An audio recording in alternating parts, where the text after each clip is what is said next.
Students ਅੱਜ ਅਸੀਂ ਬਹੁਤ ਹੀ ਇੰਟਰਸਟਿੰਗ ਵੇ ਦੇ ਨਾਲ ਇਹ ਯਾਦ ਰੱਖਣਾ ਹੈ ਕਿ ਕਿਹੜੀ ਪੋਇਮ ਦਾ ਪੋਇਟ ਦਾ ਨਾਮ ਕੀ ਹੈ। ਕਈ ਵਾਰ ਸਟੂਡੈਂਟਸ ਨੂੰ ਇਹਨੂੰ ਯਾਦ ਕਰਨੇ ਵਿੱਚ ਕਨਫਿਊਜ਼ਨ ਹੁੰਦੀ ਹੈ ਤੇ ਇੱਕ ਬਹੁਤ ਹੀ ਇੰਟਰਸਟਿੰਗ ਔਰ ਈਜ਼ੀ ਵੇ ਹੈ ਜਿਹਨੂੰ ਤੁਸੀਂ ਵੀਡੀਓ ਦੇਖਣ ਤੋਂ ਬਾਅਦ ਕਮੈਂਟਸ ਵਿੱਚ ਵੀ ਜ਼ਰੂਰ ਦੱਸਣਾ ਕਿ ਤੁਹਾਨੂੰ ਇਹ ਕਿਵੇਂ ਦਾ ਲੱਗਾ, ਤਰੀਕਾ ਯਾਦ ਕਰਨ ਦਾ ਮੈਥਡ ਕਿਵੇਂ ਦਾ ਲੱਗਾ। ਤੇ ਫਰਸਟ ਪੋਇਮ ਦੇਖੀਏ ਤੁਹਾਡੇ ਸਿਲੇਬਸ ਦੇ ਵਿੱਚ ਜੋ ਹੈ prayer of the Woods. Prayer of the Woods ਦੇ ਵਿੱਚ जो जंगल है वो पुकार कर रहा है और विनती करता है। सिर्फ एक ट्री नहीं है, बहुत सारे ट्रीज फॉरेस्ट विच है और ये पोएट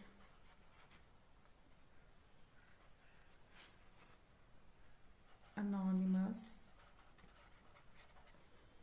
याद रखना है कि ये पोएट का नाम पता नहीं है, so we can write ANONY anonymous जिहदा नाम नहीं पता।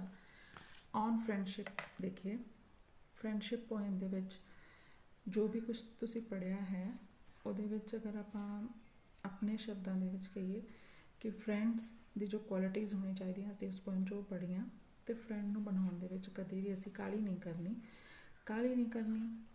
ठीक है।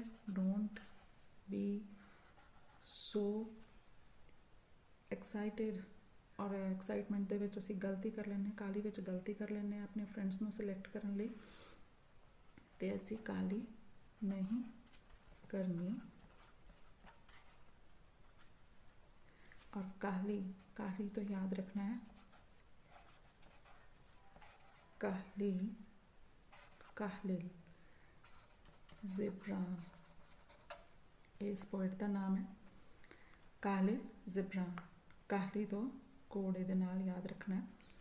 इकोइंग ग्रीन दे विच पोएट दसदा है कि जो स्टार्टिंग दे विच एक सीन हुंदा वो ग्रीनरी दा सीन हुंदा, ठीक है। ग्रीनरी है, सारे पासे हरियाली है और जो शाम हुंदी है इट टर्न इनटू डार्कनेस और ये किहदे विच तब्दील हो जाती है, जो ग्रीनरी है वो डार्कनेस बन जाती है जो हनेरा हो जाता है। और आप डार्कनेस नूं पंजाबी च की बोलते हैं, जो काला हो गया पूरा सब जगह तो उन्होंने आप बोल दें ब्लैक हो गया। डार्कनेस ब्लैक नूं शो करता है और ये पोएट का नाम अगर असी देखिए तो ब्लैक तो बनाना ब्लेक। ब्लैक और ब्लेक की स्पैलिंग बहुत डिफरेंट है, लेकिन William Blake it is just for your remembrance याद रखने वास्ते। ब्लैक नूं याद रखना है, सब कुछ ग्रीन सेगा, हनेरा होने तो बाद डार्क हो गया, ब्लैक हो गया और ऑथर का नाम है William Blake. Now see once upon a time, एक बार की गल है, फादर अपने बेटे नूं बोलदा है कि सब कुछ ओके सी, सब कुछ ठीक सीगा, हर एक कोई बंदा दिलों प्यार करदा सीगा, लेकिन हुण की हो गया जनरेशन दे विच गैप आ गया और जनरेशन पहले वाली और हुण वाली दे विच फर्क पै गया। लेकिन इत्थे आपां पोएट का नाम याद रखना है ते ओकारा ओ तो ही वन स्टार्ट हुंदा है और ओ तो ही ओकारा और गैप जो सीगा उहनूं आपां बी बना देना है,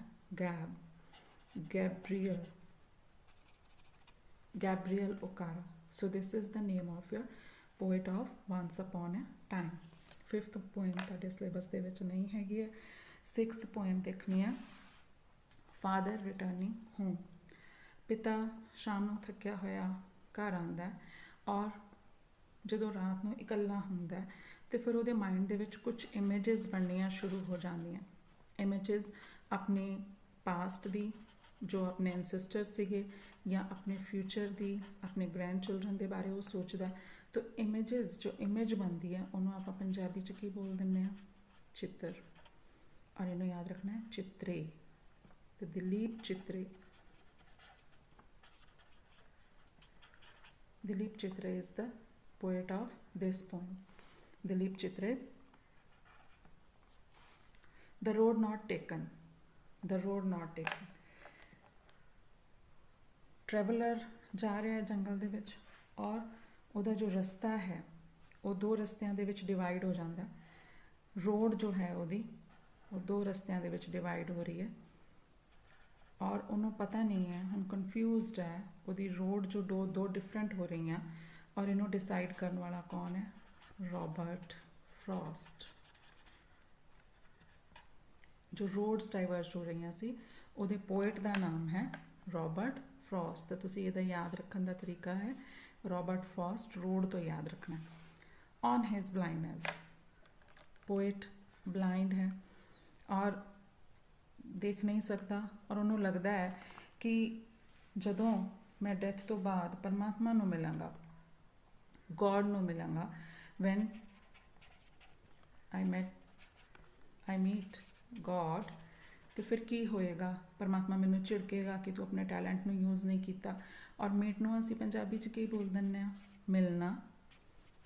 या जो आप गॉड नूं मिलांगे और इत्थे की आ जाएगा? पोइट का नाम असीं याद रखना है। गॉड नूं मिलन दे लई कौन बोल रहा है? मिल्टन। तो इत्थे कौन है? John Milton. This is the very simple way to understand or to remember the names of the poets. Thank you, students.